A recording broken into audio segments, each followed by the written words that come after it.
राधे राधे सभी को।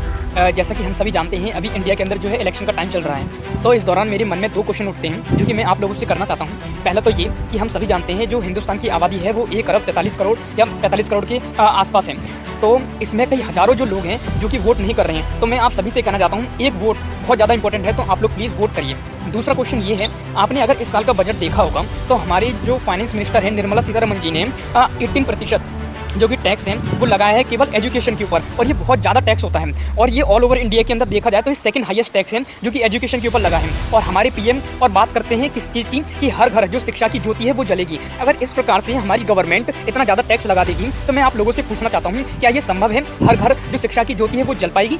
और हम सभी जानते हैं हमारे हिंदुस्तान के अंदर 70% से भी जो ज़्यादा आबादी है वो गाँव में रहती है, तो वहाँ पर तो मतलब इतना ज़्यादा अगर टैक्स लगा देगी तो शिक्षा का तो जो आदान प्रदान है जो स्रोत है वहाँ तक तो पहुँच ही नहीं पाएगा। तो ये चीज़ है। और दूसरा ये, मुझे तो ये समझ नहीं आता है कि हमारे हिंदुस्तान के अंदर इतने सारे कई सारे जो लोग हैं वो एकदम बिना सोचे समझे वोट कर रहे हैं, ना किसी पैरामीटर को देख रहे हैं, ना किसी तथ्य को देख रहे हैं, ना किसी मेंटेलिटी के साथ वो वोट कर रहे हैं। मतलब मैं आप सभी से ये कहना चाहता हूँ कि आप अगर वोटिंग करें तो उन सारे डायमेंशंस को जान लीजिए कि किस आधार पर, किस डायमेंशंस के बेस पर आप वोट कर रहे हैं। दूसरा कारण ये है कि मैंने एक चीज़ और नोटिस करी है कि वो ये रिलीजन के नाम पर जो वोट है वो काफ़ी ज़्यादा मतलब ऐसा कहें भड़काया जा रहा है या फिर वोट जो है लिए जा रहे हैं। तो ऐसा मुझे लगता है शायद ये गलत है, और क्योंकि इससे हटकर जो आम आदमी है वो कुछ और सोच नहीं पा रहा है। अगर मान लीजिए हमारी जो गवर्नमेंट है काफ़ी करोड़ों रुपए का जो बजट है वो बनता है हमारी रिवर्स जो नदियाँ हैं उनके साफ सफाई के लिए, उनकी मेंटेनेंस के लिए, लेकिन आप देखते हो अगर मैं देखूँ दिल्ली से लेकर अगर आती है तो पूरी एकदम ब्लैक, जो यमुना नदी है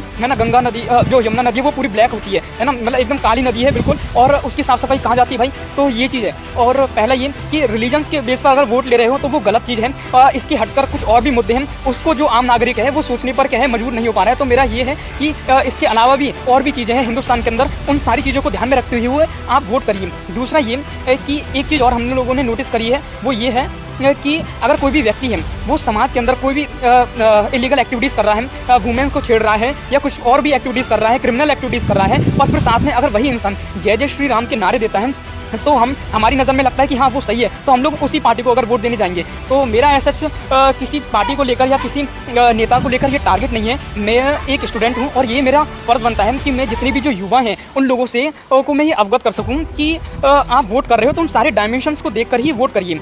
और एक चीज़ और जो कि मैं आप लोगों को बता देना चाहता हूँ वो ये है कि हमारे देश की कैपिटल, जिसे हम सभी दिल्ली के नाम से जानते हैं, कि जो पूरे देश का जो शासन प्रशासन है जो कि मेंटेन करे हुए हैं, इतना ज़्यादा पावरफुल एडमिनिस्ट्रेशन सिस्टम होने के बावजूद भी वहाँ पे जो वुमेन्स हैं वो सेफ़ नहीं है। इवन मैं वुमेन्स की ही मैं क्या बात करता हूँ, वहाँ पे जो मेंस हैं वो भी सेफ़ नहीं है।